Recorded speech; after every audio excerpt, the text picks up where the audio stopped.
आदाब नाज़रीन, आप खबरनामा देख रहे हैं। वॉइस टीवी उर्दू की बराह रास्त नशरियात शाम के 8 बजे हैं। मैं हूं आपका मेज़बान सईद रूफ फारूकी। नाज़रीन, खबरनामे में कुछ अहम खबरें आया चाहती हैं। यात्रा के इंतजामात के हवाले से भी आपको आगाही देंगे और बालतल के साथ साथ नुनवन और इसके साथ साथ जम्मू बेस कैंप में जो आज सूरत हाल का जायजा लिया गया, यात्रा के हवाले से हम बात करेंगे। इसके साथ साथ डोडा एनकाउंटर को भी लेकर आप तक तफसीलात पहुंचाएंगे और भी मामलात रहेंगे आज के उर्दू खबरनामे में। लेकिन बुलेटिन का आगाज करेंगे पार्लियामेंट की कार्रवाई के हवाले से। बीजेपी के लीडर ओम बिरला को आज दूसरी मरतबा लोकसभा का स्पीकर मुंतखब किया गया। वज़ीर-ए-आज़म नरेंद्र मोदी, अपोजिशन के लीडर राहुल गांधी के साथ साथ मेंबरान पार्लियामेंट ने ओम बिरला को स्पीकर मुंतखब होने पर मुबारकबाद पेश की और वज़ीर-ए-आज़म और राहुल गांधी ने उनको जो उनकी कुर्सी है जहां पे स्पीकर बैठते हैं वहां तक उनका साथ दिया, वहां कुर्सी तक उनको पहुंचाया। वज़ीर-ए-आज़म ने इस मौके पर तकरीर भी की और तकरीर के दौरान उन्होंने कहा कि वो स्पीकर को मुबारकबाद पेश करते हैं अपनी तरफ से और जो ऐवान के मेंबरान हैं उनकी तरफ से भी वो मुबारकबाद पेश करते हैं। उन्होंने कहा कि दूसरी बार स्पीकर के ओहदे पर फाइज होना एक बड़ी बात है। मुझे उम्मीद है कि आप हर कदम पर कानून और आईन के तहत इस ऐवान को चलाएंगे। वज़ीर-ए-आज़म ने अपने खिताब के दौरान ओम बिरला को मुबारकबाद पेश की और कहा कि दूसरी बार मुंतखब होना बड़ी बात है, ये बड़ा एजाज़ है आपके लिए और मुझे उम्मीद है कि आप हर कदम पर कानून और आईन के तहत इस ऐवान को चलाएंगे। वज़ीर-ए-आज़म ने अपने खिताब में क्या कुछ कहा वो हम आप तक पहुंचाते हैं। शुभकामनाएं हैं, लेकिन इस पूरे सदन की तरफ भी आपको अनेक अनेक शुभकामनाएं। अमृत काल के इस महत्वपूर्ण कालखंड में दूसरी बार इस पद पर विराजमान होना बहुत बड़ा दायित्व आपको मिला है और आपका 5 वर्ष का अनुभव और आपके साथ हम लोगों का 5 साल का अनुभव, हम सबका विश्वास है कि आप आने वाले 5 साल हम सबका मार्गदर्शन भी करेंगे और देश की आशा अपेक्षाएं पूर्ण करने के लिए ये सदन अपना दायित्व निभाने में आपकी बहुत बड़ी भूमिका रहेगी। आदरणीय अध्यक्ष जी, हमारे शास्त्रों में कहा गया है कि विनम्र और व्यवहार कुशल व्यक्ति सफल सहज रूप से होता है और आपको तो उसके साथ साथ एक मीठी मीठी मुस्कान भी मिली हुई है। आपके चेहरे को ये मीठी मीठी मुस्कान पूरे सदन को भी प्रसन्न रखती है। मुझे विश्वास है आप हर कदम पर नए प्रतिमान, नए कीर्तिमान गढ़ते आए हैं। 18वीं लोकसभा में स्पीकर का कार्यभार दूसरी बार संभालना ये अपने आप में एक बड़ा नया रिकॉर्ड बनते हम देख रहे हैं।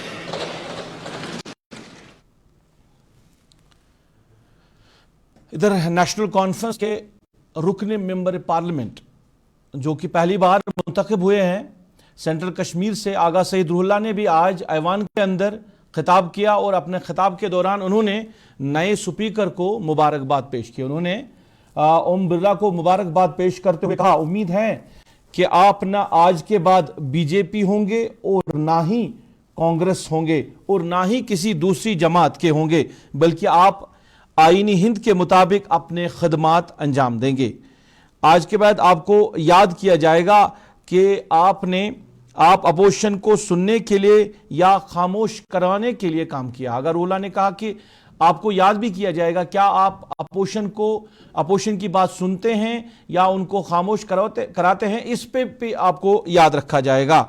अगर ऐवान में किसी मुसलमान को दहशतगर्द कहा जाए और इस पर आपने उस नाजायज आवाज को उठाने दिया या खामोश किया, अगर किसी को दहशतगर्द ऐवान के अंदर कहा जाए, इस पे आपका रिएक्शन क्या रहेगा? आप उस आवाज को चलने देंगे या उस आवाज को खामोश करेंगे? उसके लिए भी आपको याद रखा जाएंगे। हालांकि रूहुल्लाह ने अपने खिताब के आखिर में यह भी कहा कि ये वही इदारा है जहां पे 370 की बिल लाई गई और आधे घंटे में ही उस बिल को पास किया गया, जिस पर उनको स्पीकर ओम बिरला ने रोका और कहा कि आपको शायद इल्म नहीं है, 9.5 घंटे की बहस चली थी 370 के मामले को लेकर। यानी पहले दिन ही आगा रूहुल्लाह ने ऐवान के अंदर 370 को लेकर बात की। जो ऐवान के बाहर आगा रूहुल्लाह बार बार कह रहे थे, वही बात आज ऐवान के पहले दिन अपने खिताब के दौरान उन्होंने कहा कि 370 का मामला ऐवान में लाया गया और उस पर ज्यादा बहस नहीं हुई है, बल्कि कम और कलील वक्त में ही उस बिल को पास कर दिया गया। हालांकि आगा रूहुल्लाह और कुछ कहना चाहते थे, पर उनको फिर रोका गया स्पीकर की जानिब से। आगा रूहुल्लाह ने क्या कुछ कहा, हम आपकी नजर करते हैं। और आपसे ये गुजारिश है कि आज के बाद आप ना बीजेपी है, न कांग्रेस है, न समाजवादी है। आज के बाद सिर्फ आपकी एक ही पार्टी है, Hind, the constitution of India. उम्मीद है कि आज के बाद आप उसके कस्टोडियन होंगे और इस हाउस में, जिसे जमहूरियत का सबसे बड़ा इदारा कहा जाता है, जमहूरियत की मिसालें होगी। इस हाउस में आपको इस बात से याद रखा जाएगा कि क्या आपने ट्रेजरी बेंचेस को मजबूर किया अपोजिशन का सुनने के लिए, या आपने अपोजिशन को खामोश किया।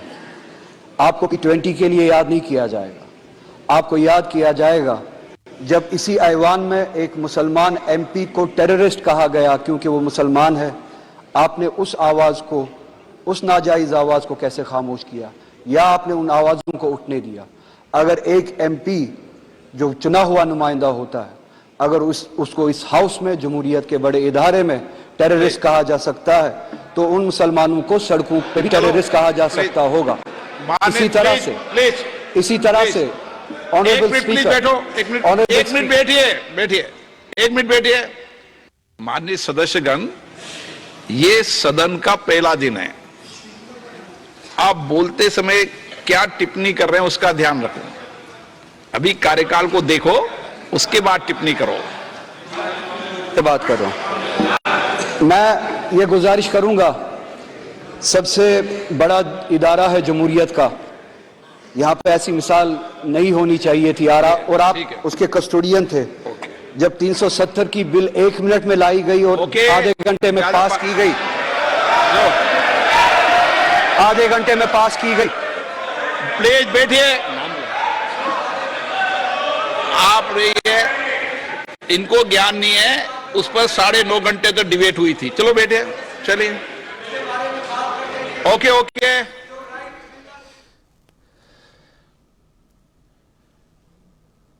पार्लियामेंट की कार्रवाई के पहले दिन आगा रूहुल्लाह के तकरीर से कहीं ना कहीं शोरगुल जो है ऐवान के अंदर देखा गया है।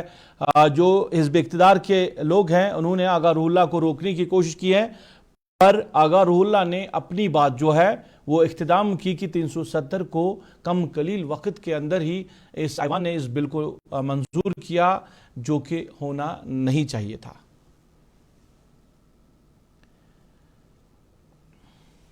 पार्लियामेंट के अंदर जो नुमाइंदे मुंतखब होकर आए, उन्होंने हलफ लिया और आज वो कार्रवाई में शामिल रहे। पर जम्मू कश्मीर के ज़िला बारामूला से, यानी शुमाली कश्मीर से ताल्लुक़ रखने वाले मेंबर पार्लियामेंट इंजीनियर रशीद जो है, वो अभी तक पार्लियामेंट के अंदर नहीं गए। उन्होंने अभी तक पार्लियामेंट के अंदर हलफ नहीं लिया है। इस मामले को लेकर आज आज़ाद प्रोग्रेसिव पार्टी के सदर गुलाम नबी आज़ाद ने अपने सोशल मीडिया हैंडल ट्विटर पर लिखते हुए लिखा कि लोकसभा इंतखाबात में इंजीनियर रशीद ने जीत दर्ज करके तारीख रकम की उनको लोगों का भरपूर साथ मिला, उनको लोगों का मैंडेट मिला और उस मैंडेट की सरकार को कदर करनी चाहिए। यानी गुलाम नबी आज़ाद ने कहा कि इंजीनियर रशीद को रिहा करना चाहिए और उसको भी जो ओथ सेरेमनी है उसमें शामिल करना चाहिए, उसको भी जो हलफ बर्दारी उनसे लेनी चाहिए और वो भी पार्लियामेंट की कार्रवाइयों के अंदर रहने चाहिए। गुलाम नबी आज़ाद ने ट्वीट के जरिए सरकार को कहा कि जो मैंडेट इंजीनियर रशीद को मिला है उस मैंडेट की सरकार को कदर करनी चाहिए, क्योंकि भारी अक्सरियत से इंजीनियर रशीद जो है वो शुमाली कश्मीर से जीत कर आए थे।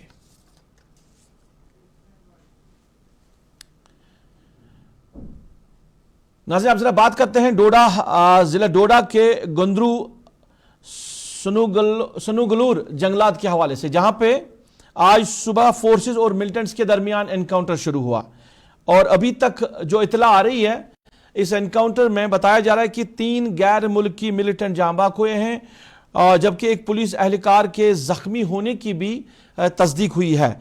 एनकाउंटर शुरू होते ही पूरे इलाके में इंटरनेट खदमात को जो है महदूद रखा गया था और पुलिस ने दावा किया है कि एनकाउंटर साइट से असलाह भी बरामद किया गया है। यानी सर्च ऑपरेशन अभी लगातार इस इलाके में जारी है।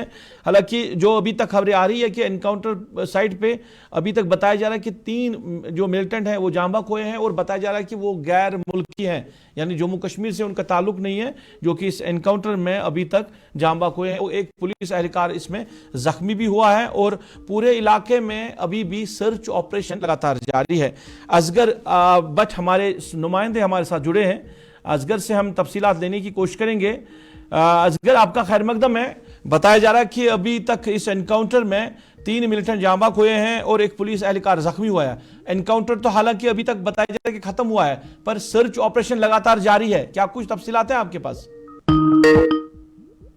जी सर, तवील मुद्दत के बाद खित्ता चनाब का जिला डोडा का सीनू इलाका आज सुबह एक मरतबा फिर गोलियों की गनगर्ज से गूंज उठा। ताहम अभी जो आखिरी इतलात हम तक मौसूल हुई है, ऑपरेशन लगभग खत्म हो चुका है, सर्च ऑपरेशन जारी है। 3 गैर मुल्की अदम शनाकत मिलिटेंट मारे गए हैं और एसओजी का एक सिपाही भी मामूली तौर पर जख्मी हुआ है, जिसको डोडा अस्पताल में दाखिल कराया गया है और उसकी हालत जो है खतरे से बाहर बताई जा रही है। ये वही मिलिटेंट हो सकते हैं, ये जराये का ये कहना है कि जिन्होंने 11 और 12 जून के दरमियानी शब पहले छतरगला और फिर जो कोठा टाप इलाके में एक झड़प हुई थी, एसओजी की पार्टी पे हमला किया गया था जिसमें एक एसओजी का हेड कांस्टेबल जख्मी हुआ था। उसके बाद से ही जम्मू कश्मीर पुलिस, फौज और दीगर फोर्सेस ने मुश्तरका तौर पर जंगलों का चप्पा चप्पा छान मारा और इसी तलाशी ऑपरेशन के दौरान बुध की सुबह करीब 10:30 बजे के करीब जब सर्च ऑपरेशन जारी था और मुश्तरका सिक्योरिटी फोर्सेस ने जो सीनो इलाका है और एक वो कच्चा मकान है जिसे ढोक कहा जाता है, उस ढोक में इन 3 आदम शनाकत जो मिलिटेंट मारे गए हैं वो वहां छुपे थे। जो ही सर्च पार्टी उनके नजदीक पहुंची तो उन्होंने उन पर फायरिंग शुरू कर दी। ताहम इब्तदाई जो झड़प हुई उसमें एक मिलिटेंट मारा गया और जो उनसे मिलिटेंटों से हथियार और गोला बारूद बरामद हुआ, मैं आपको बता दूं कि 3 में से 2 के पास M4 राइफल थी जो अमेरिका साख्ता थी और एक के पास AK-47 राइफल थी। ADGP जम्मू जोन जो है आनंद जैन, उन्होंने भी इस तसादम की तस्दीक करते हुए बताया कि 3 मिलिटेंट मारे जा चुके हैं, ताहम अभी तक उनकी शनाख्त ना हो सकी है। असगर ये बताइए कि एनकाउंटर तो जैसे आप कह रहे हैं कि खत्म हो चुका है, पर जो सर्च ऑपरेशन चल रहा है क्या इसको कंटिन्यू किया जाएगा? इस पे किसी के साथ बात हुई है या इस सर्च ऑपरेशन को भी कॉल्ड ऑफ किया जाएगा आज शाम देर गए? नहीं सर, ये बताया जा रहा है कि ये जो टुकड़ियां थी मिलिटेंटों की ये 2 ग्रुप्स थे और बताया जा रहा है कि हो सकता है कि इसी इलाके में मजीद मिलिटेंट भी छुपे हो सकते हैं, इसलिए सिक्योरिटी फोर्सेस किसी भी तरीके का रिस्क नहीं लेना चाहती है इस सर्च ऑपरेशन को कॉल्ड ऑफ करके। और बताया जा रहा था कि इजाफी जो कमक इलाके में भेजी गई है सिक्योरिटी फोर्सेस थी, वो तमाम उन्होंने मुमकिन जो भागने की जगहें थी मिलिटेंटों की उनको सील कर दिया गया है। ड्रोन का इस्तेमाल मसलसल किया जा रहा है, स्टार्टिंग में हेलीकॉप्टर का इस्तेमाल किया गया था, यानी तमाम जो SOPs होते हैं इनकाउंटर्स के वो बरोए काल लाए गए हैं। तब अब अंधेरा हो चुका है, सर्च ऑपरेशन भी उसी SOPs के तहत किया जाएगा, लेकिन सर्च ऑपरेशन पिछले 2 हफ्तों से लगभग जारी है। यानी फिलहाल सर्च ऑपरेशन को खत्म नहीं किया जाएगा। सिक्योरिटी फोर्स का कहना है कि सर्च ऑपरेशन लगातार इन जंगलात के इलाकों में जारी रहेगा। जी जी चलिए, यही बहुत बहुत राय शुक्रिया, हमारे बहुत बहुत शुक्रिया असगर तफसीला देने के लिए। डोडा के जिला डोडा के जंगलात के इलाके में एनकाउंटर जिसमें 3 मिलिटेंट की जांबाक होने की खबर है। पुलिस ने असला बरामद करने का दावा भी किया है। हमारे नुमाइंदे असगर भट्ट कह रहे थे कि ये जो सर्च ऑपरेशन है ये पिछले कई रोज से इस इलाके इन जंगलात के अंदर चल रहा था और आगे भी फिलहाल ये सर्च ऑपरेशन लगातार जारी रहेगा, क्योंकि सिक्योरिटी फोर्स को अभी भी शक है कि इस जंगलात एरिया के अंदर अभी भी मिलिटेंट हो सकते हैं, जिसकी वजह से फिलहाल इस सर्च ऑपरेशन को कंटिन्यू किया गया।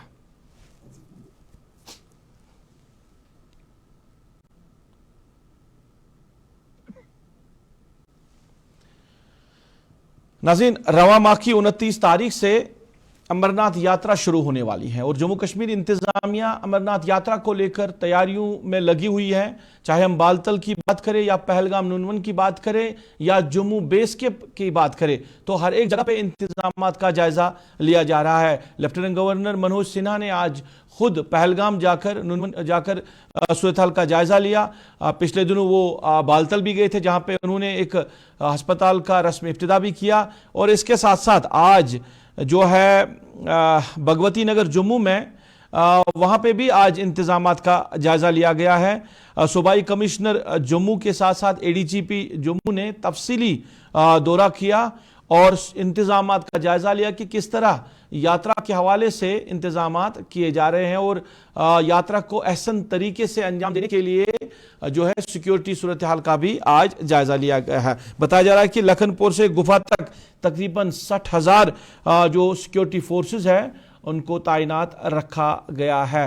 इसके साथ साथ ये भी बताया जा रहा है कि कौमी शाहराह पर ज्यादा निगरानी रखी जाएगी और कौमी शाहराह पर ड्रोन का इस्तेमाल किया जाएगा। यात्रा के दौरान सीसीटीवी कैमरास नस्ब किए गए हैं और चप्पे चप्पे पर नाके लगेंगे ताकि यात्रा के दौरान किसी चीज की कोई खलल न पड़े। हम हमारे साथी अमित कुमार से जो कि जम्मू से बराह रास्त हमारे साथ जुड़े हैं, उनसे तफसीलात लेने की कोशिश करेंगे कि भगवती नगर में किस तरह के इंतजामात रखे गए हैं, क्योंकि बेस कैंप जो है वो भगवती नगर है, जहां से भगवती नगर से ही जो है गुफा की ओर यात्रा जो है वो शुरू होती है। अमित, आपका बहुत बहुत शुक्रिया जुड़ने के लिए।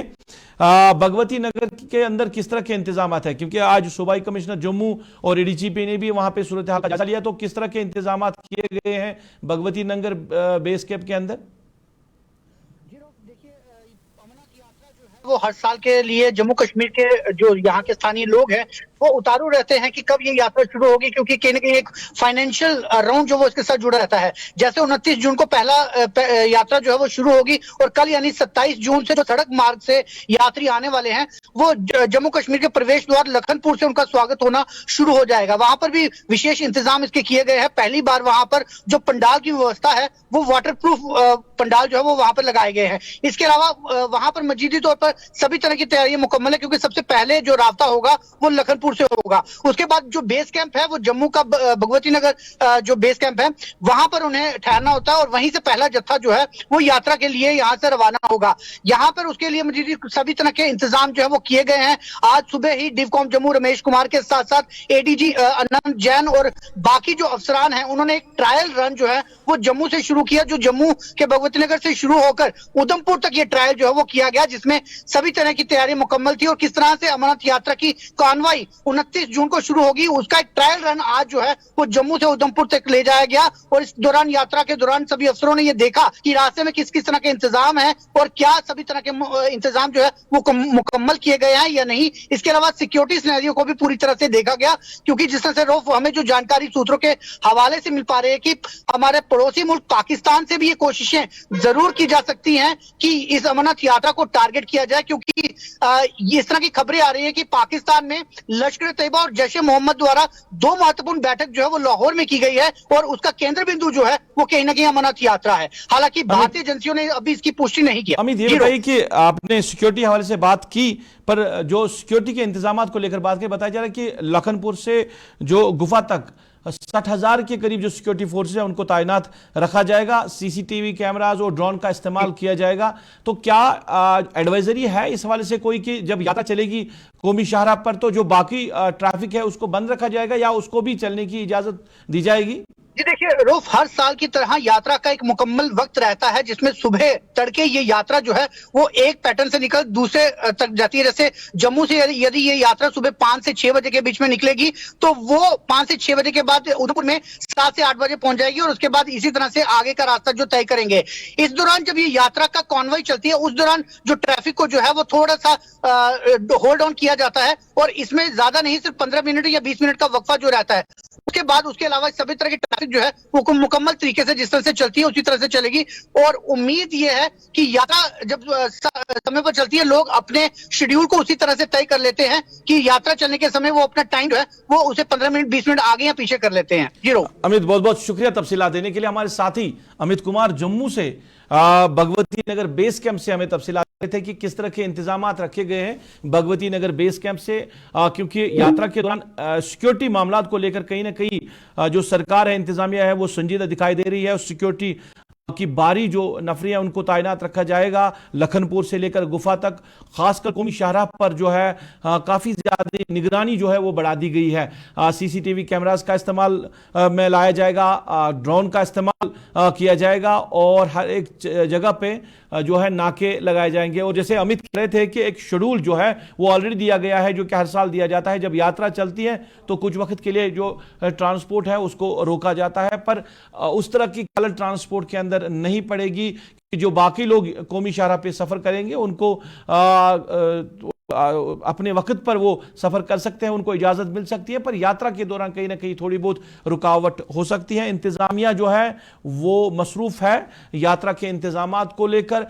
बालतल की बात करें, पहलगाम के नुनवन की बात करें या बेस कैंप जो है भगवती नगर में जम्मू के अंदर उसकी बात करें, जम्मू कश्मीर इंतजामिया पूरी तरह मुतहरिक है। इस साल की यात्रा जो कि 29 जून को शुरू होगी।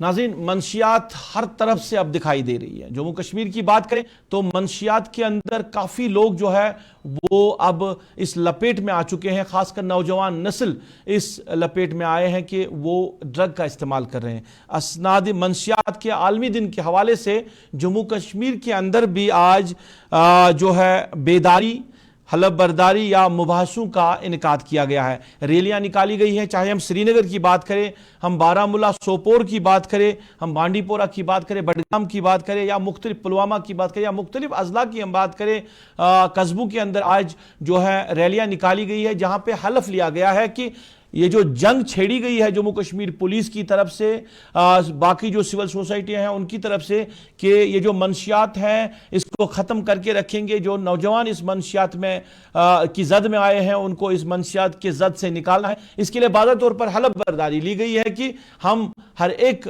मौके पर चप्पे चप्पे पर इंतज़ामिया के साथ हैं, जम्मू कश्मीर पुलिस के साथ हैं कि ये मंशियात का जो ये यहाँ पे जाल फैला हुआ है इसको कैसे ख़त्म किया जाएगा। बेदारी की मुहिम चलाई जा रही है, अवाम को आगाही दी जा रही है, खासकर वालिदैन को आगाही दी जा रही है कि वो अपने बच्चों पर मुसलसल नज़र रखें कि कहीं वो इस तरह की मंशियात की लपेट में नहीं तो आए हैं, मंशियात के साथ वो मुंसलिक तो नहीं हुए हैं। मंशियात का इस्तेमाल करना या इसका कारोबार करना ये एक समाज को ख़त्म करके रखता है। तो ये जो जंग छेड़ी है जम्मू कश्मीर पुलिस ने, हम सबको मिलकर इस जम्मू कश्मीर पुलिस का, जम्मू कश्मीर इंतजामिया का साथ देना होगा अगर हमें अपने नौजवान नस्ल को बचाना होगा।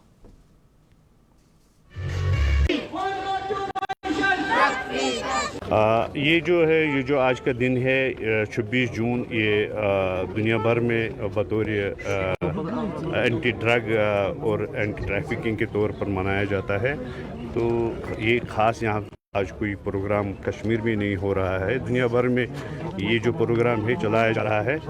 तो इस दिन और इस ख़ास जो हमारी तरफ से मैसेज यही है कि ख़ासकर हम अपनी फैमिलीज़, हम अपने फ्रेंड्स, हम अपनी सोसाइटी और July 26 worldwide is being celebrated as narcotics free and anti-drug trafficking day. It's an international day.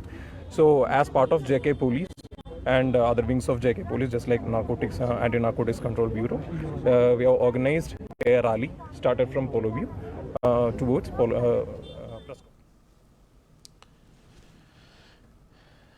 नाज़रीन, ड्रग के खिलाफ इस मुहिम में आए हम सब मिलें और एक मजबूत समाज बनाएं। वो तभी मुमकिन है जब हम इस ड्रग के खिलाफ जंग में शामिल होकर इस लानत का जम्मू कश्मीर के अंदर सफाया करेंगे। नाज़रीन, इसके साथ ही अभी तक के खबरनामे में बस इतना ही। ठीक 8:30 बजे कश्मीरी खबरनामा वॉइस टीवी उर्दू से बराह रास्त आप तक पहुंचाएंगे हमारे साथी रियाज अहमद। फिलहाल अपने मेज़बान को इस वादे के साथ दीजिए इजाज़त। अल्लाह निगहबान।